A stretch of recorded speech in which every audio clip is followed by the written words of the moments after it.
Pada tahun 1234 sampai tahun 1610 di bagian barat Afrika telah berdiri salah satu kesultanan Islam terbesar, yang dinamakan Kesultanan Mali, atau sekarang dikenal dengan nama Republik Mali.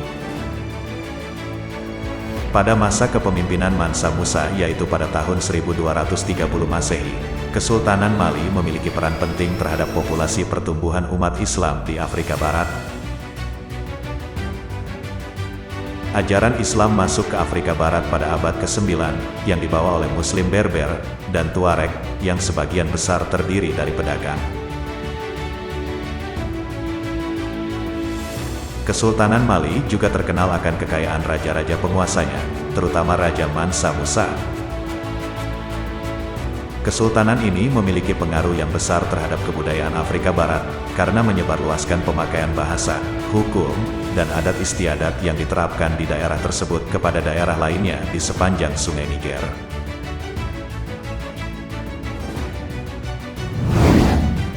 Sebuah imperium Islam terkaya penghasil emas. Pada puncak kejayaannya, pejabat dan penguasa di kerajaan Mali dianugerahkan dengan gelar kehormatan, yang saat itu dikenal sebagai penguasa yang paling mulia dan terkaya di antara penguasa lainnya.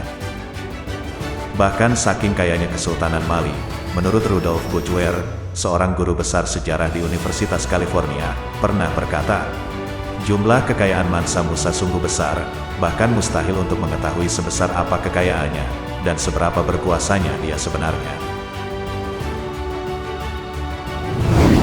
Wilayah kekuasaan Kesultanan Islam Mali.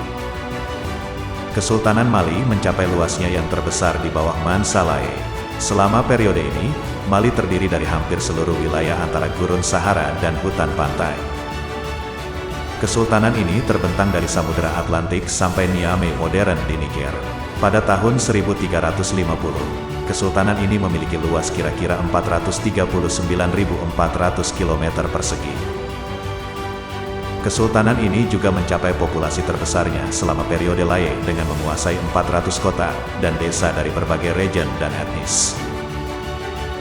Ulama pada era itu mengklaim tentang luas kekuasaan Mali, setidaknya membutuhkan waktu 1 tahun untuk melintasi wilayah kekuasaan Kesultanan Mali dari barat ke timur.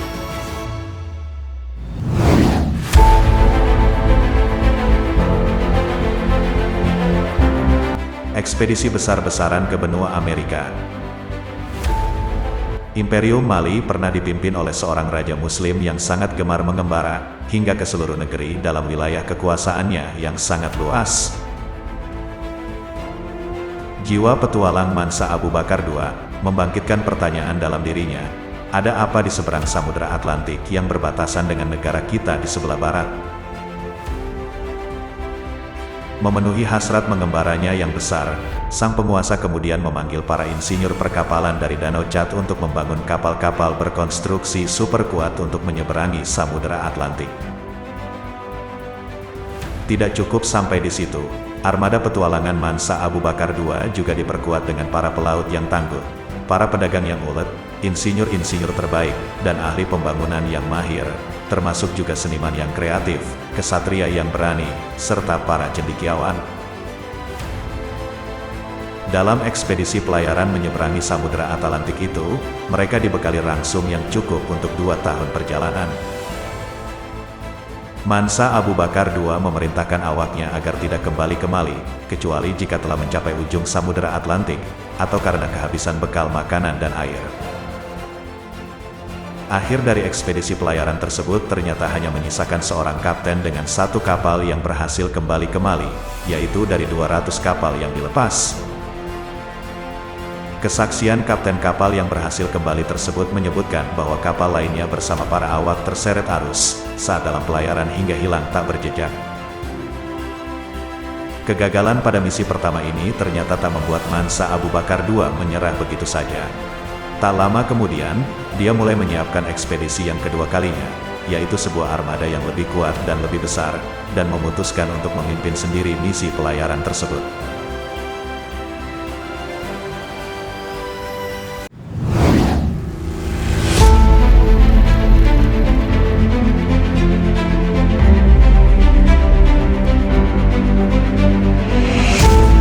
Armada Mansa Abu Bakar II yang kedua kalinya ini terdiri atas 1.000 kapal yang membawa para awak, serta 1.000 kapal lain yang khusus membawa perbekalan, termasuk barang dagangan, bahan pangan, binatang, dan emas yang merupakan harta nasional melimpah di Kerajaan Mali.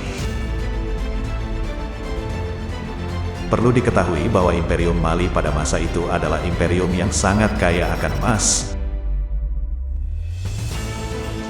Sebelum meninggalkan kerajaannya, Mansa Abu Bakar II menyerahkan kepemimpinannya kepada saudara lelakinya, yang bernama Mansa Musa yang juga dikenal sebagai seorang penjelajah ulung, karena perjalanan ibadah haji Mansa Musa dari Mali ke Makkah menjadi sebuah sejarah yang tak terlupakan. Setelah semua perbekalan dan perlengkapan siap, Mansa Abu Bakar II menyeberangi Samudra Atlantik pada 1311. Perjalanan ini tercatat dalam sejarah, namun tak ada yang tahu apakah dia berhasil mencapai benua Amerika atau tidak. Walaupun demikian, banyak bukti yang menunjukkan bahwa Muslim Afrika Barat benar-benar telah menjejakkan kaki mereka di benua tetangga mereka itu. Bukti terkuat bahkan datang dari Columbus sendiri, yang selama ini dipercaya sebagai orang luar Amerika yang mencapai Amerika pada 1492. Dalam jurnalnya, dia menyebutkan bahwa suku asli Amerika memastikan, orang-orang berkulit hitam telah datang dari arah tenggara dengan perahu-perahu mereka, mendagangkan tombak-tombak berpucuk emas. Masyarakat asli Amerika menyebut tombak-tombak itu dengan gunain, yang berarti emas. Dalam bahasa Mandinkan, yakni bahasa resmi Kerajaan Mali, gunain artinya adalah emas.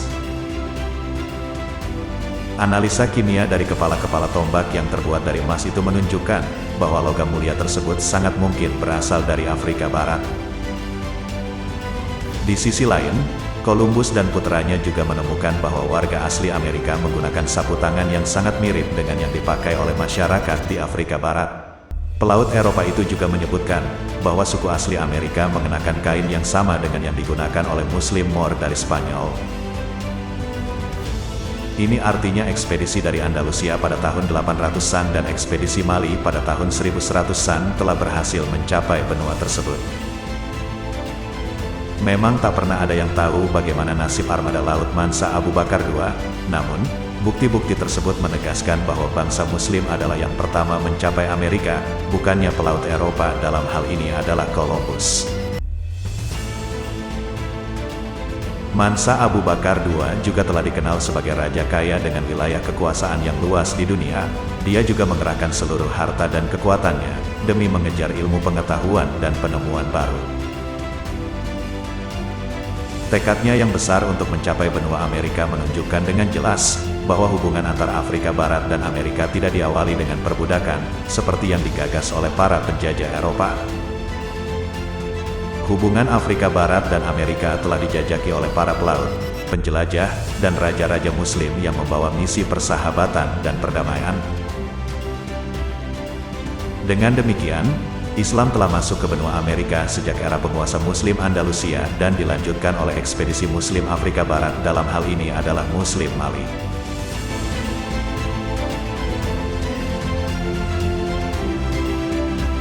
Allah